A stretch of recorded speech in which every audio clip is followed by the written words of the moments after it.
Good evening, everyone. Welcome to EduTab. You are watching 10 MCQs a day series. This MCQ series is created to give you the edge in your UPSC EPFO exam. So, subscribe to our YouTube channel and press the bell icon to never miss an update from us. Today, we are going to discuss MCQs from the first chapter of Modern India, which is basically Advent of Europeans in India. Okay, Advent of Europeans in India. So, let's start discussing MCQs. And the first question is, consider the following statements. Merchandise from India went to European markets through Arab Muslim intermediaries. Second, the Arabs had established their domination in Egypt and Persia. Third, the Red Sea trade route was not a state monopoly of Islamic rulers. You have to tell which one of the following statements given here are correct, and your options are 1 and 2, 2 and 3, 1 and 3, and option D 1, 2, and 3. You have to attempt this question and all the other questions which will follow in the comment section below, and then I will tell you which is the right answer.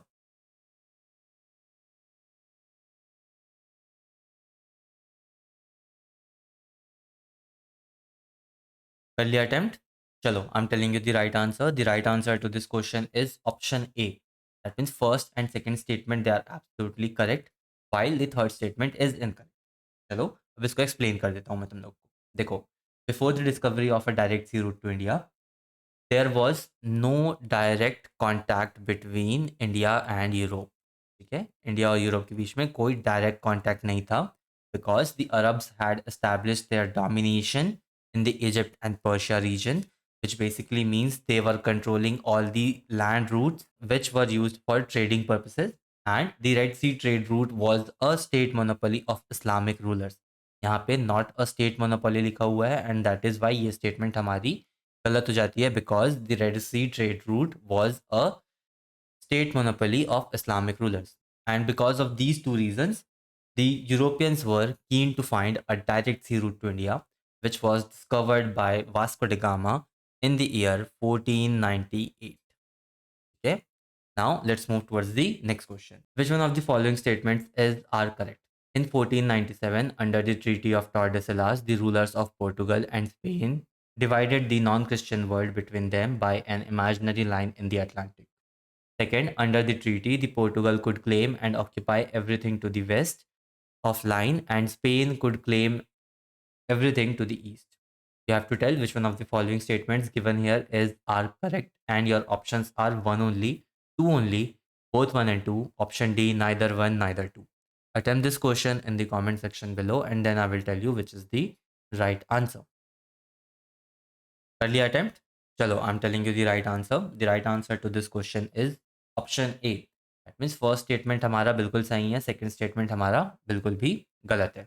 Now, in the year 1497, 1494, ठीक है, in the year 1494, the Treaty of Tordesillas was signed between the rulers of Portugal and Spain, ठीक है, and in the year 1497, under this treaty, which was signed in the year 1494, another agreement happened between the rulers of Portugal and Spain, and under this agreement, they divided the non-Christian world between them by an imaginary line in the Atlantic Ocean. Okay. Now, under this treaty, or you can say under this agreement, the Portugal could claim and occupy everything to the east of that imaginary line in the Atlantic Ocean, and Spain could claim everything and occupy everything to the west of that imaginary line in the Atlantic. And that is the reason why Portuguese discovered a direct sea route to India, because जब हम लोग देखते हैं Europe से, ठीक है, India की तरफ, तब वो ईस्ट, तो फिर वो ईस्ट साइड में आता है, और ईस्ट डायरेक्शन किसको मिला था? पोर्टुगीज को मिला था. So basically they discovered a direct sea route to India. अगर स्पेन को मिलता तो हो सकता था कि स्पेन डिस्कवर करता एक direct sea route to India, but it was Portuguese who got the eastern direction. So they discovered a direct sea route to India, ठीक है, which was discovered by Vasco da Gama in the year 1498. Okay. Now let's move towards the next question. Consider the following statements. Vasco da Gama, led by a Gujarati pilot named Abdul Majid, arrived at Calicut in May 1498. In 1500, Pedro Alvarez Cabral arrived in India for trade in semi-precious stones. Third, Vasco da Gama returned to India in the year 1505 for trading purposes. You have to tell which one of the following statements given here is are incorrect. ठीक है, यहाँ पे incorrect answer पूछा है तो ध्यान से answer करना है तुम लोगों को. And your options are 1 and 2, 2 and 3, 1 and 3, and option D 1, 2 and 3. Attempt this question in the comment section below and then I will tell you which is the right answer.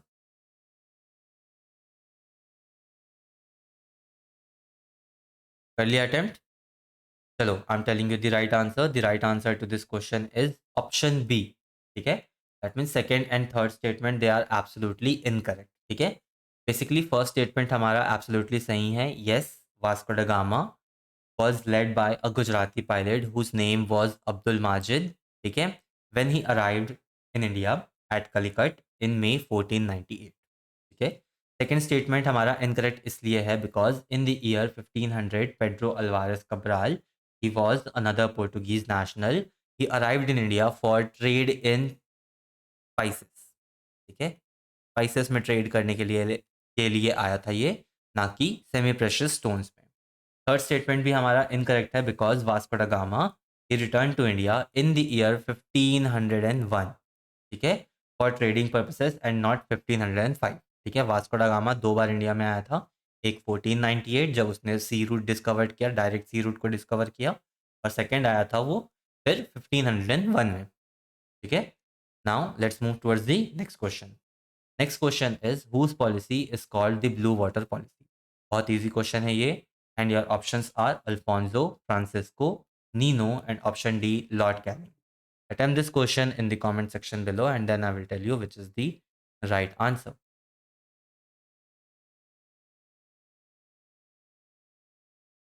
कर लिया attempt? चलो, I'm telling you the right answer. The right answer to this question is option B. That means it was Francisco de Almeida whose policy is called the Blue Water Policy. See, basically the Almeida's vision, which was to make Portuguese master of Indian Ocean. Master of Indian Ocean. And his vision is also known as the Blue Water Policy. Okay. Now let's move towards the next question. Consider the following statements regarding Alfonso. He succeeded Almeida as the Portuguese governor in India. Second, he was the real founder of Portuguese power in the East. Third, he introduced a permit system for other ships and started exercising control over the major shipbuilding centers in the region. Fourth, an interesting feature of his rule was the abolition of sati. You have to select the correct answer and your options are 1 and 2, 2 and 3, 1 and 4, and option D 1, 2, 3, and 4. Attempt this question in the comment section below and then I will tell you which is the right answer.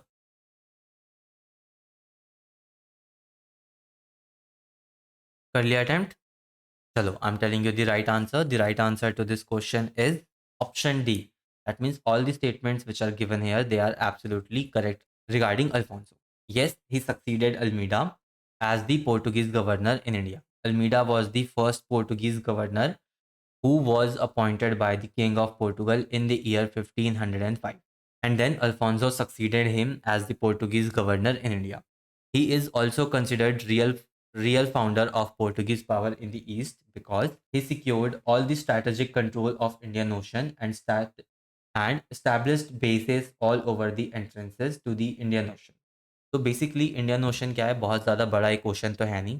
ठीक है, as compare to other oceans like Atlantic Ocean, Pacific oceans. ठीक है, तो ये उतना बड़ा ocean है नहीं. So basically, anyone can control Indian Ocean if they have control over the strategic places which are present in the Indian Ocean. For example, Strait of Malacca, Strait of Malacca, Strait of Hormuz, Malabar, east Africa.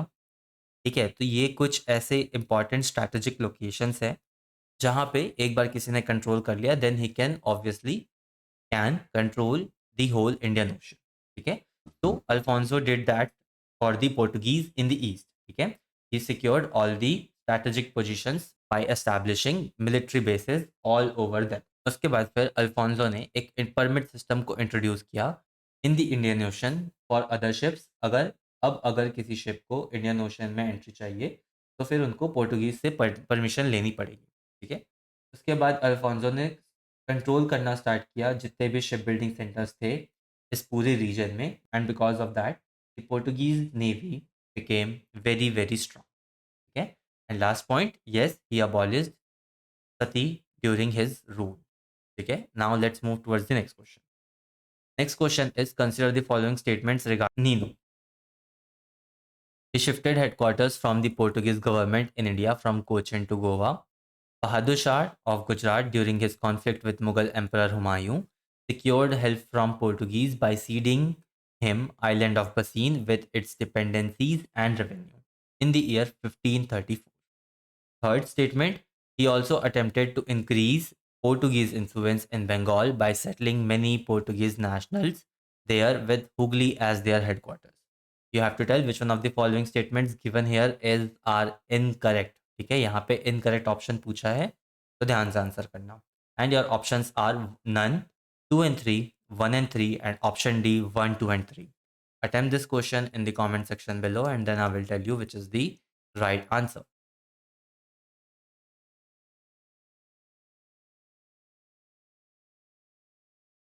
Early attempt. Chalo, I'm telling you the right answer. The right answer to this question is option A. That means none of the statements which are given here, they are incorrect. So basically, all the statements which are given here, they are absolutely correct regarding Nino. He was another Portuguese governor in India. Okay. So basically, Nino, he assumed office in the year 1529, and then in the year 1530, he shifted headquarters of Portuguese government from Cochin to Goa. Okay. Then during his rule, he held Bahadur Shah of Gujarat during his conflict with Mughal Emperor Humayun, and in return, he got the island of Basin with its dependencies and revenue in the year 1534. Okay. Then he also attempted to increase the Portuguese influence in Bengal by settling many Portuguese national there with Hooghly as their headquarters. देखो, अब western side में इनके पास इनका एक headquarters already था जिसको हम लोग बोलते हैं गोवा. अब ईस्टर्न साइड ऑफ इंडिया में इनको अपना इन्फ्लुएंस और बढ़ाना था, तो they started settling in Hooghly as their headquarters in the east. ठीक है. Now let's move towards the next question. Next question is, consider the following statements about the Portuguese state.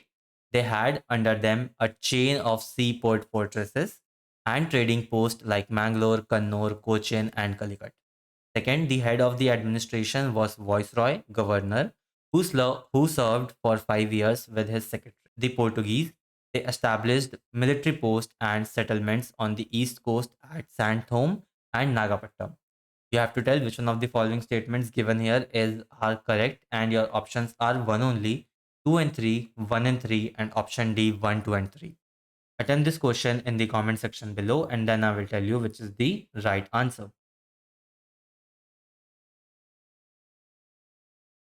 Early attempt.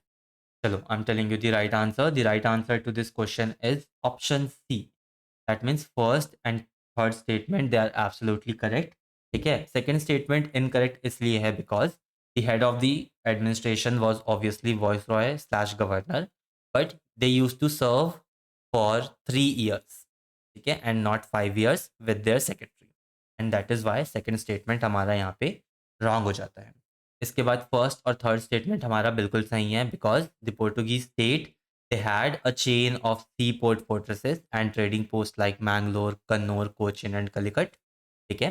उसके बाद जो third statement है वो भी सही है because they established military post and establishment and settlements on the east coast at Santhome and Nagapattinam. ठीक है. यहाँ पे इन दोनों जगहों में इन्होंने अपना मिलिट्री पोस्ट भी बनाया था, सेटलमेंट्स भी बनाया था. Now let's move towards the next question. Next question is, which of the following statements is are correct? The Portuguese monopolized the manufacturing of salt, building custom houses, and started enforcing strictly the levy of duty on tobacco. They started a cruel slave trade by purchasing and seizing Hindu and Muslim children whom they bought up as Christians. Your options are one only, two only, both one and two, and option D neither one, neither two. Attempt this question in the comment section below and then I will tell you which is the right answer.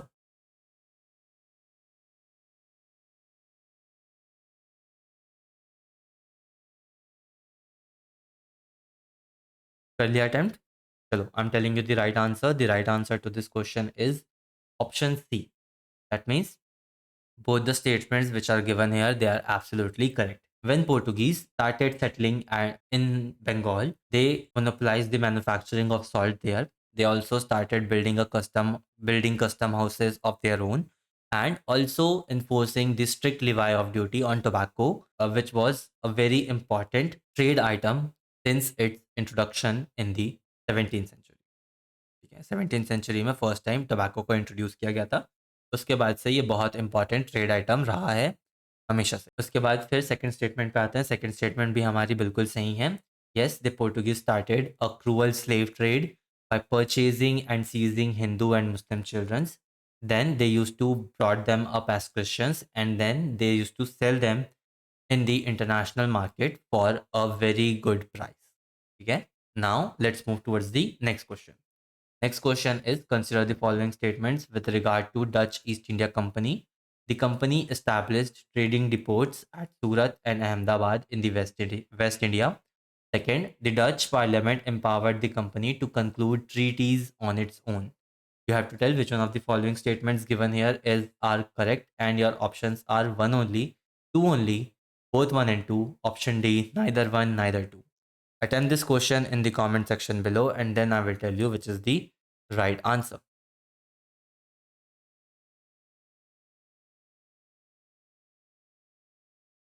Early attempt? Chalo, I'm telling you the right answer. The right answer to this question is option C. That means both the statements which are given here, they are absolutely correct. Okay. Yes, the Dutch East India Company, they established their trading depots in Surat and in Ahmedabad. Okay. Then second statement भी हमारा सही है, because the Dutch Parliament empowered the Dutch East India Company to conclude treaties on its own. वैसे ये जो second statement है जिसमें बोला गया है conclude treaties on its own, basically ये वाली पावर हर एक ईस्ट इंडिया कंपनी के पास थी जो कि इंडिया में ट्रेड करने के लिए आई थी, चाहे वो डच हो, चाहे वो पोर्टुगीज़ हो, चाहे वो इंग्लिश हो, चाहे वो फ्रेंच हो। ठीक है, सभी के पास ये वाली पावर थी। ठीक है, to conclude treaties on its own. ठीक, now let's move towards the next question.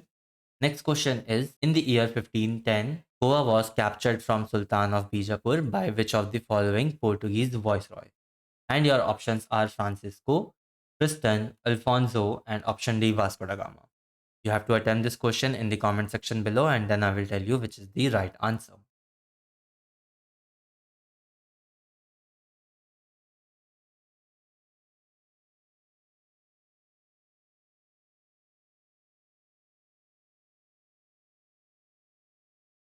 Hello, early attempt. I'm telling you the right answer. The right answer to this question is option C. It was Alfonso who captured Goa from the Sultan of Bijapur in the year 1510. Okay. And with that, students, we have completed today's session. Thank you for watching till the end. I hope you found these MCQs helpful in your preparation for your UPSC EPFO exam. If you enjoyed this video and want more content like this, then don't forget to give it a thumbs up, share it with your fellow aspirants, and leave your thoughts in the comment section. मिलता हूँ मैं आपसे next video में with another set of MCQs. Till then, keep practicing and stay